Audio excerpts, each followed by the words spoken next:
Good afternoon बोल रहे class start करा अपनी। चलिए जल्दी से प्रेजेंट हो सभी, क्लास स्टार्ट करते हैं।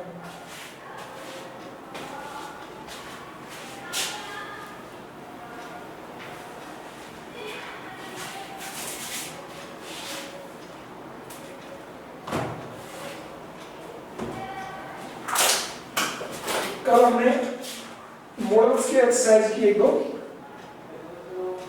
काफी अच्छा आपका रिस्पॉन्स था उसमें, और बाकी है जो आप ठीक कर लेंगे। ठीक है, चलिए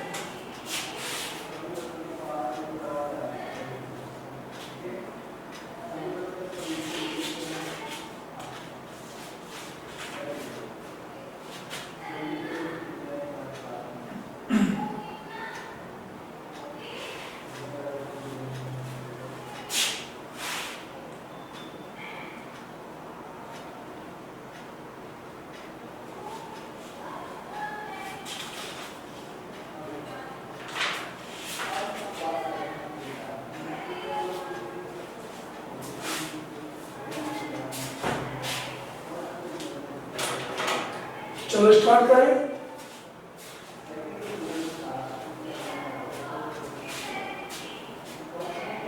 अभी बहुत कम स्टूडेंट अपने, चलिए कल हमने अपना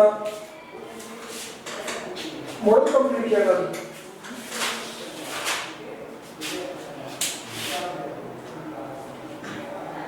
रिलेटिव प्रोनाउन कंप्लीट हो गया था।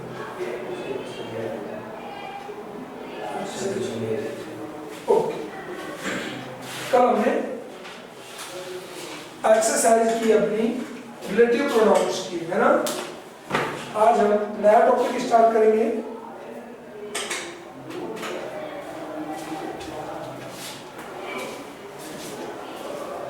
नया टॉपिक स्टार्ट करेंगे आज, वो है अपना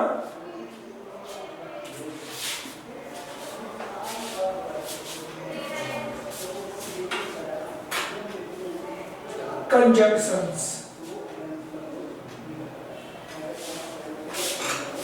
कंजंक्शंस स्टार्ट करेंगे आज हम, ठीक है। वैसे तो आज भी हम एक्सरसाइज करते, बट एक्सरसाइज बाद में कर लेंगे, एक बार कंप्लीट कर लेते हैं अपने टॉपिक्स को, एक बार कंप्लीट रिवाइज कर लेंगे। तो कंजंक्शंस हम यूज कर रहे हैं, ठीक है। कंजंक्शंस के कंसेप्ट को क्लियर करें। कंजंक्शंस होते क्या है, ठीक है। सबसे पहला इसका क्वेश्चन हमारा ये है, ध्यान रखें।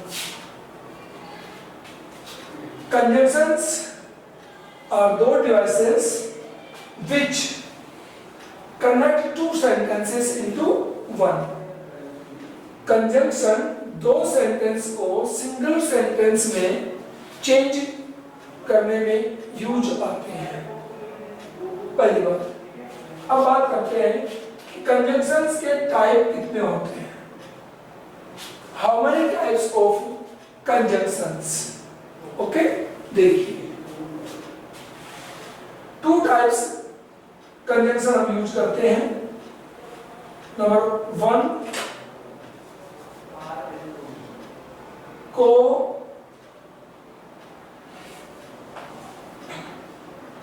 ऑर्डिनेटिंग कंजंक्शंस, और सेकंड है सब ऑर्डिनेटिंग कंजंक्शंस। ऑर्डिनेटिंग एंड सब ऑर्डिनेटिंग कंजंक्शंस, ओके। दो टाइप के होते हैं।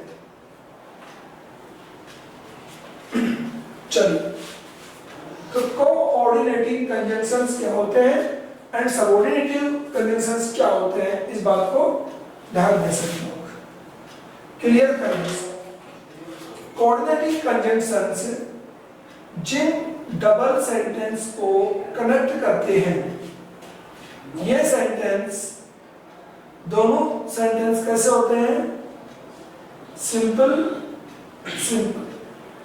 डबल सिंपल सेंटेंस को सिंगल में कनेक्ट करेंगे कोऑर्डिनेटिव कंजंक्शन, तो वो सेंटेंस बनेगा, उसे हम कहेंगे कंपाउंड सेंटेंस।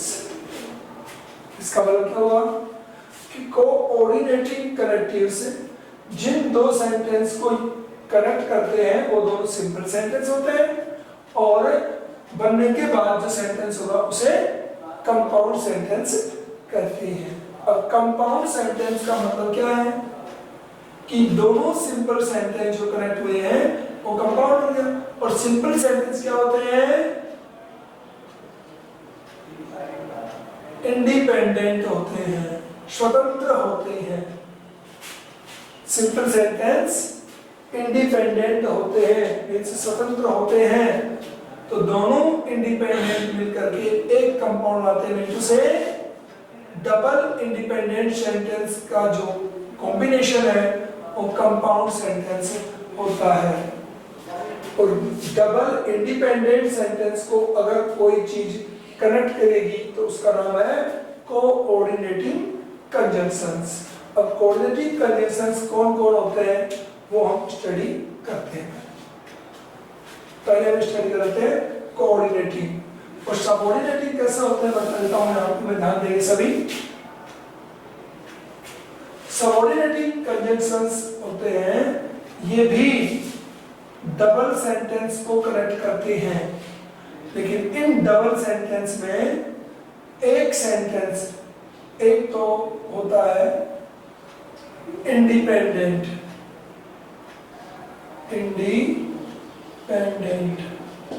और एक सेंटेंस होता है वो होता है डिपेंडेंट। मीन से एक सेंटेंस सबऑर्डिनेट कंजंक्शन दो सेंटेंस को जोड़ते हैं। एक सेंटेंस होगा इंडिपेंडेंट मींस क्लियर मीनिंग वाला सेंटेंस होगा, और सेकंड सेंटेंस होगा वो डिपेंडेंट। मीन से ये फर्स्ट सेंटेंस के साथ मिलकर के ही अपना मीनिंग देने वाला सेंटेंस होता है। तो ये दोनों को कनेक्ट करेंगे तो जो कनेक्टिव यूज होगा सबऑर्डिनेटिव कनेक्टिव यूज होगा, और सबऑर्डिनेटिव कनेक्टिव यूज होकर के जो सेंटेंस बनेंगे उन्हें बोलते हैं कॉम्प्लेक्स सेंटेंस। क्या बोलते हैं?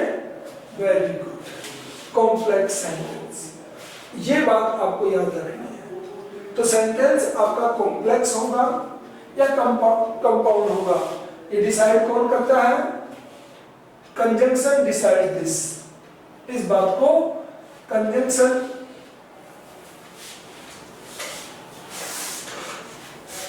ठीक है।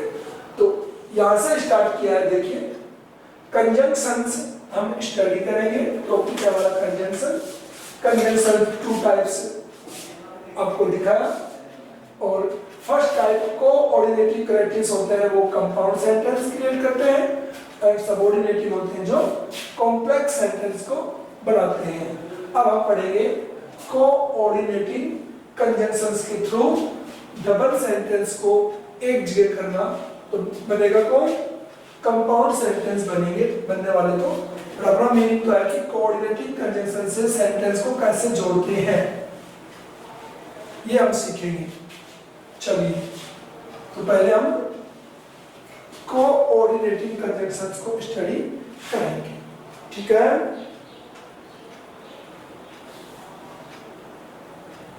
चलिए,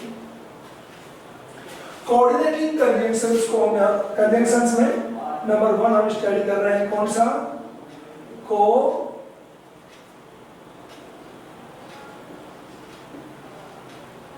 कोऑर्डिनेटिंग कंजंक्शन।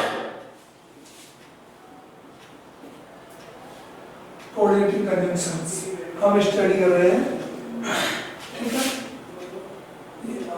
अब कोऑर्डिनेटिंग कंजंक्शन को हम स्टडी करेंगे तो कोऑर्डिनेटिंग कंजंक्शंस के भी 4 टाइप्स होते हैं। How many types? 4 टाइप्स होते हैं कोऑर्डिनेटिंग कंजंक्शन। तो नंबर 1 हम पढ़ रहे हैं, कोऑर्डिनेटिंग कंजंक्शन का फर्स्ट टाइप होता है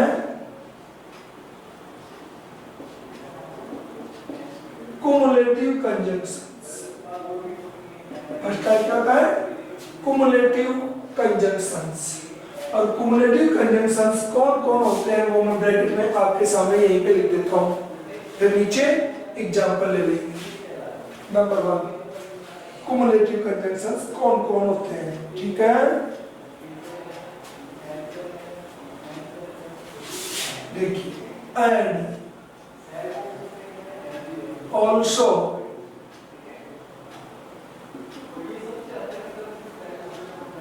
बोथ एंड, ठीक है? बोथ एंड,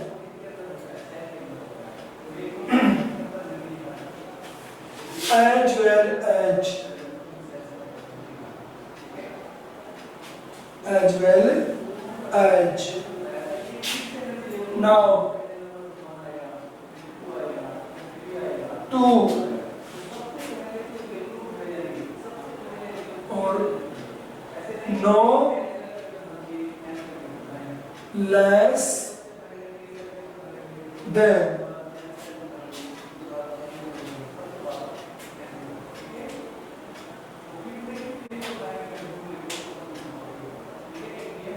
हो गया? No less than. ये सभी जो क्राइटेरिया आपके सामने हैं एक कुमुलेटिव कंजंक्शंस होते हैं। V2 से कोऑर्डिनेटिंग कंजंक्शंस होते हैं। अगर हम कोऑर्डिनेटिव को लिखते तो यहाँ पे बहुत सारे इकट्ठे रहते एक ही साथ, लेकिन अब कितने होंगे? 4 पार्ट्स में हमने इनको डिवाइड कर लिया है। तो ए पार्ट में आगे कुमुलेटिव, कुमुलेटिव ये लोग होते हैं। ओके, इनके एग्जाम्पल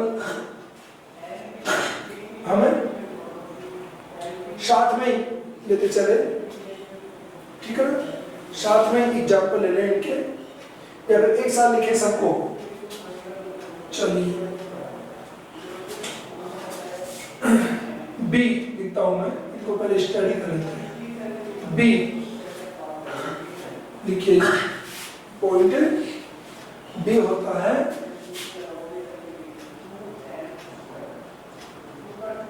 अल्टरनेटिव कंजंक्शंस। और अल्टरनेटिव कौन कौन होते हैं वो देखिए।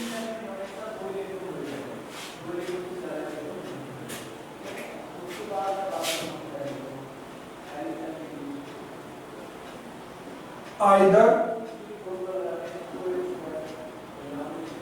or,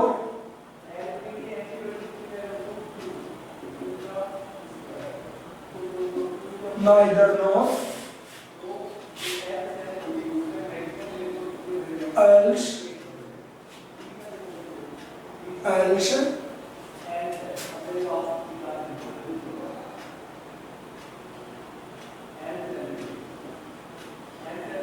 otherwise,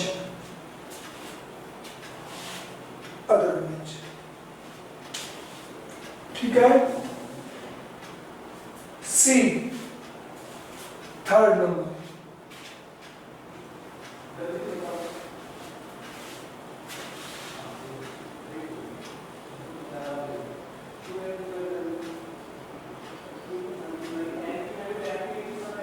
थर्ड है एडवर्जेटिव कंजंक्शन। एडवर्जेटिव कंजंक्शन थर्ड कौन कौन होते हैं वो देखिए।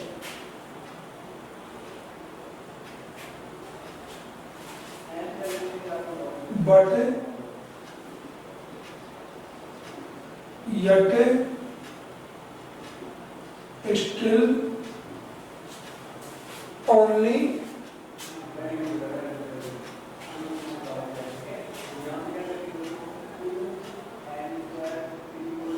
however,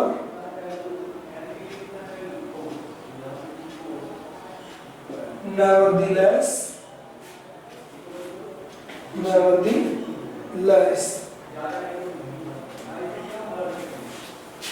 while, और लास्ट है whereas, and D fourth type है इसका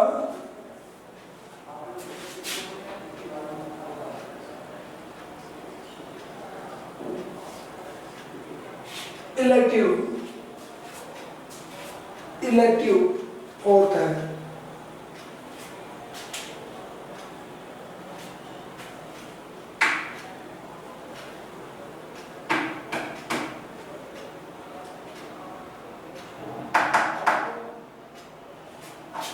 इलेक्टिव लिखिए।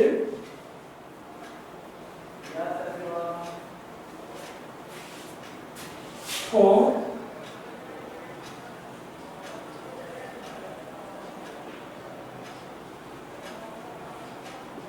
therefore so, for therefore so,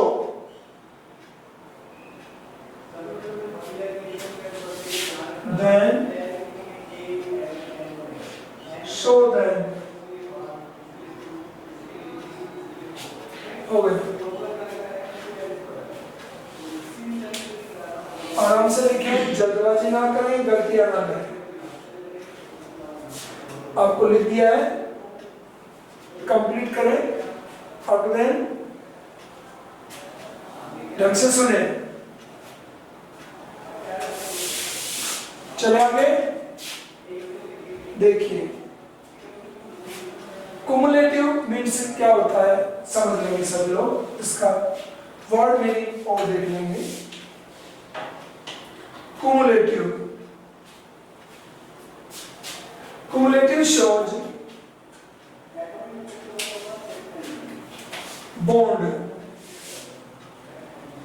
Cumulative bond show करता है। Bond means जोड़ या योजक। Cumulative जोड़ या योजक को शो करता है।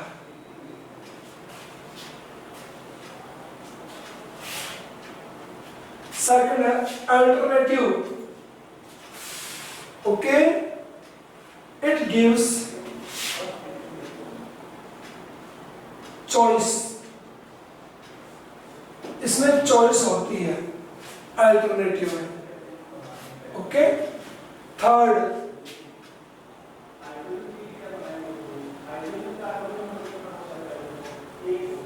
ऑपोजिटिव।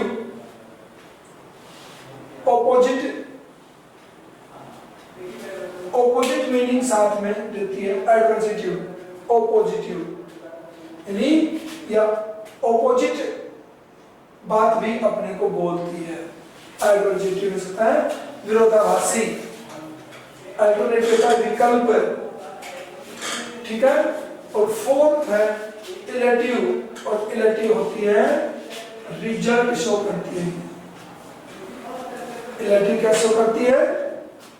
रिजल्ट को शो करती है। कि जैसे कोई बोले कि तुम कठोर परिश्रम करो नहीं तो तुम्हारे साथ ऐसा हो जाएगा, तो रिजल्ट शो करता है ये। आगे चलिए।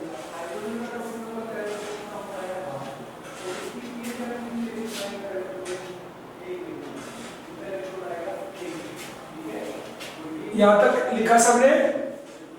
आगे चलेंगे। अब हम इनके एग्जाम्पल करेंगे सर।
चलिए नेक्स्ट है अपना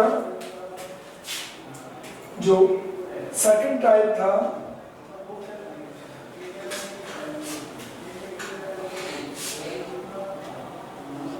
सबऑर्डिनेटिंग कंजंक्शन,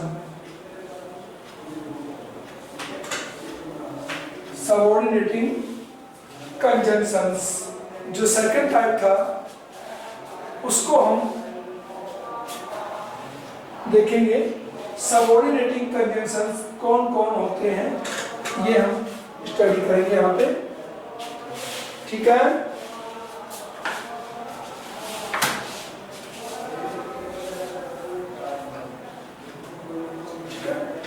सबऑर्डिनेटिंग के टाइप्स हैं, इसमें नंबर 1 पे आता है, सबऑर्डिनेटिंग में नंबर 1 पे आता है अपना, और लिखेंगे subordinating conjunctions shows time, time को शो करने वाले सबऑर्डिनेटिंग कंजंक्शंस कौन कौन होते हैं वो देखिए।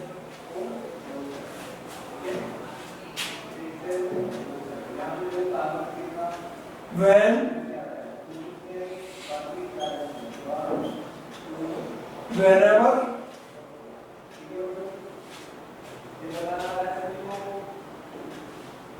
till,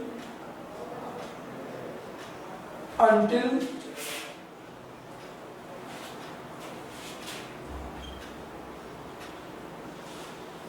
before,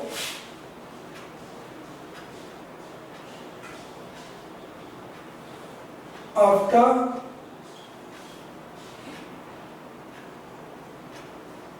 since,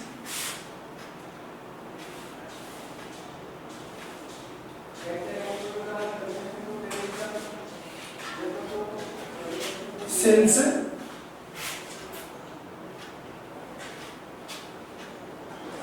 as soon as,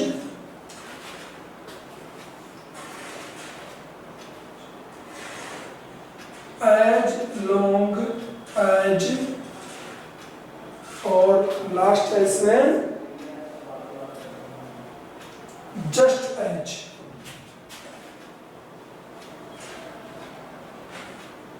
just as।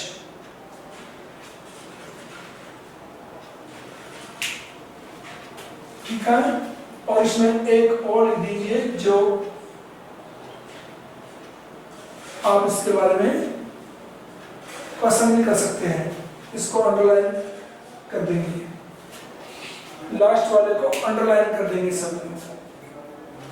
चलिए, फर्स्ट था टाइम रिलेटेड करेक्टिव्स, जो सबऑर्डिनेट करेक्टिव्स है। नंबर 2 देखिए place. Number 2 subordinate conjunctions relative to place, स्थान से संबंधित कंजंक्शंस है।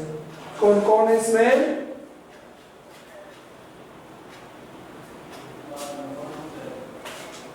ठीक है, इसमें आता है where,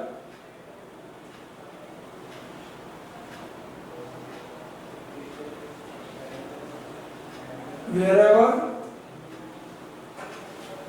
where,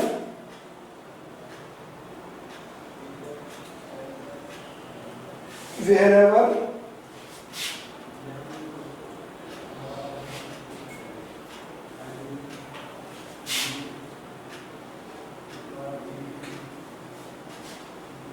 whether or whence। हो गया। थर्ड पॉइंट लिखते रहना है, राइटिंग अच्छी लिखेंगे, गलतियां नहीं करेंगे। नंबर 3 काज, काज मीन्स कारण जिसको बोलते हैं। कौन कौन है?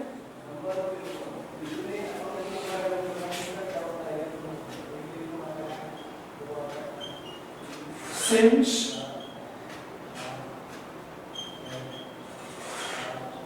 because or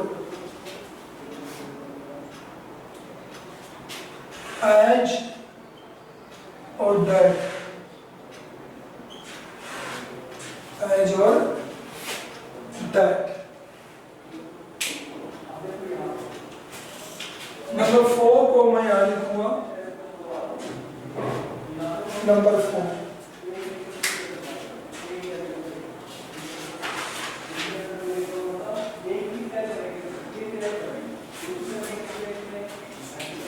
पापज,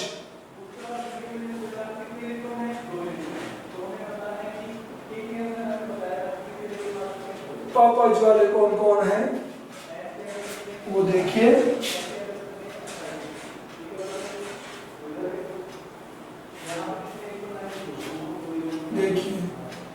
That, so that,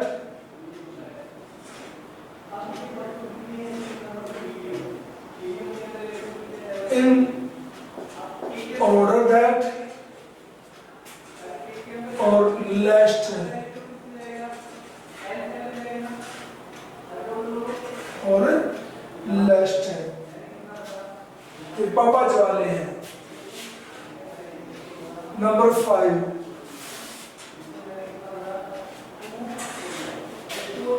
result,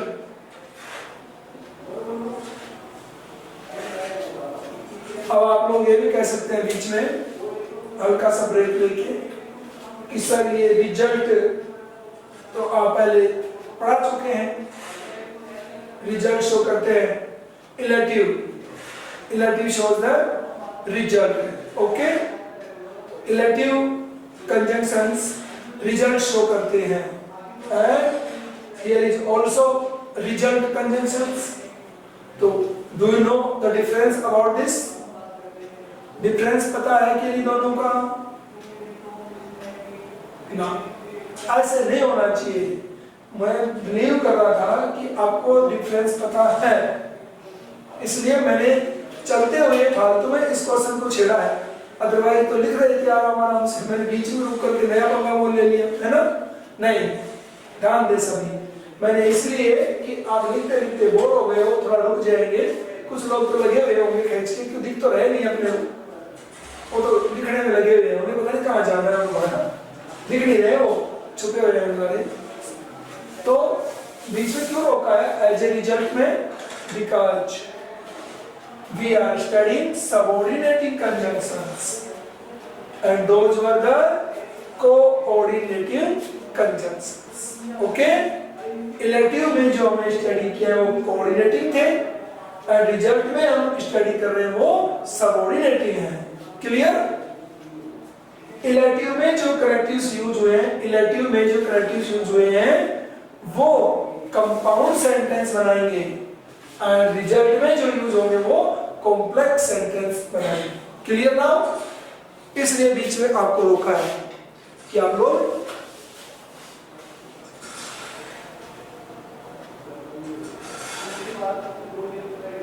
चलो ध्यान देंगे, अच्छी तरह से पता लग जाएगा आपको।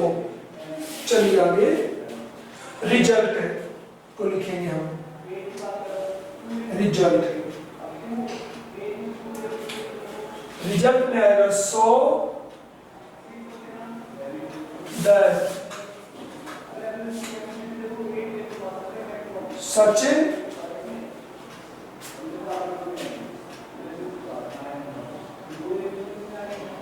दैट।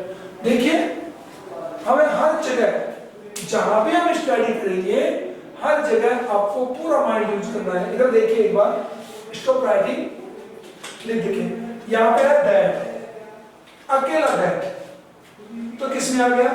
काज में आ गया। देखिए दैट को पर्पज में भी यूज किया है, लेकिन बता दूं आपको सेंटेंस बिल्कुल डिफरेंट होंगे, काज में डिफरेंट होगा और पर्पज में डिफरेंट होगा, खुद ही जान जाएंगे कितना होता है। फिर देखिए सो के साथ में दैट को कंबाइंड में यूज किया है पर्पज में, एंड डिफरेंट अलग अलग यूज किया है रिजल्ट में। इन चीजों को ध्यान देंगे। इन और दैट है, मेरे पापा जाया है, सच के साथ दैट वो अलग अलग रिजल्ट में आया। तो ऐसे इनको आपको अलग अलग भी करने पड़ेंगे, ठीक है। चलिए आगे नेक्स्ट नंबर 6। नंबर 6 देखिए, नंबर 6 है कंडीशन।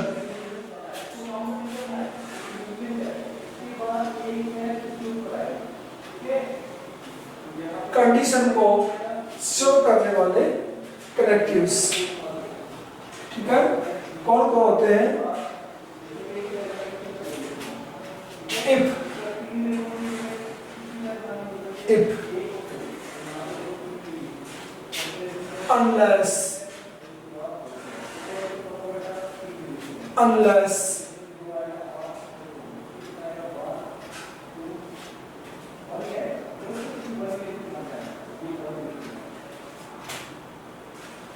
ओके। और इसमें और होते बता देता हूं आपको, क्योंकि छोड़ना कोई मीनिंग तो है नहीं।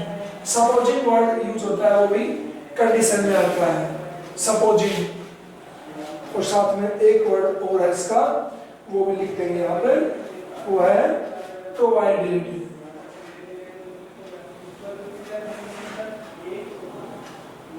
प्रोवाइडेड कई बार पूछ लेते हैं, वहां पे आप साइलेंट हो जाओगे, क्या आ गया। एंड नंबर 7, नंबर 7 देखिए, मैनर।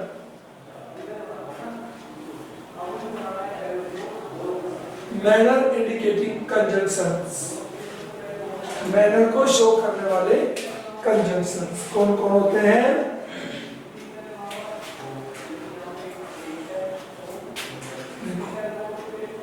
मैनर को शो है as,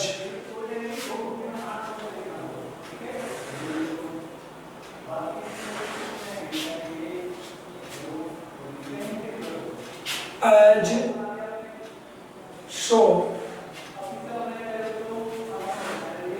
as if,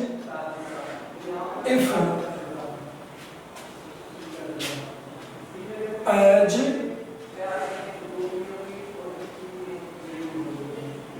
though,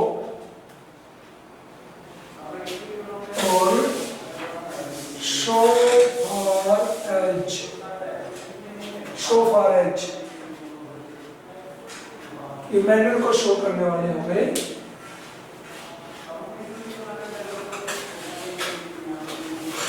number 7 है ना ये।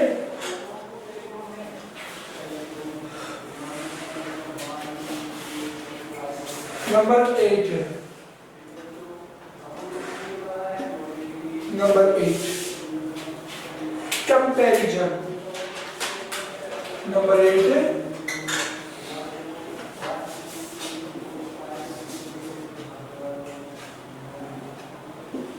कंपैरिजन।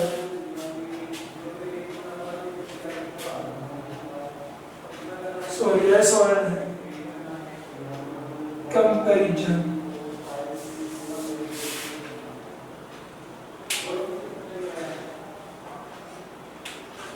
और कंपैरिजन आता है एच, एच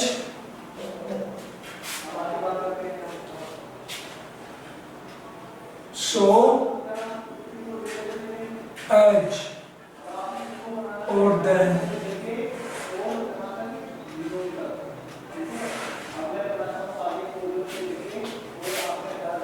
सो एज और देन। ढंग से स्टडी करेंगे, आज क्लास के बाद में ढंग से स्टडी करेंगे। देखो इसमें एज सो है, इसमें सो एज है, ध्यान देंगे। एज से हमारा है, सेंटेंस अलग होंगे, ध्यान रखना। और इसका लास्ट है, वो लिखिए लास्ट कंट्रास्ट है।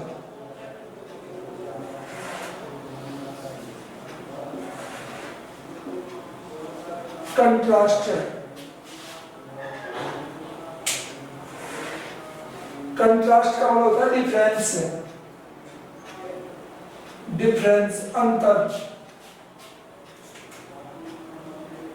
कंट्रास्ट। चलिए कंट्रास्ट में आता है दो, although, और है however।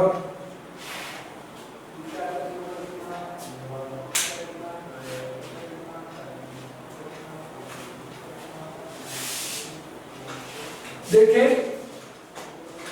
मैनर में है क्या कि एज अकेला सिंगल टाइम यूज है, एज इफ, एज दो, सो फार एज, ये करेक्ट है सबके साथ में। मैनर देखिए एज सो उल्टा है, सो एज, कंपैरिजन का उल्टा है एज सो, ठीक है, और ये एज है। देखो इसको बताऊं मैं, मैनर को मैं आपको बता दूं, जैसे हम बोलते हैं as you sow, as you show, show सैल्यूरी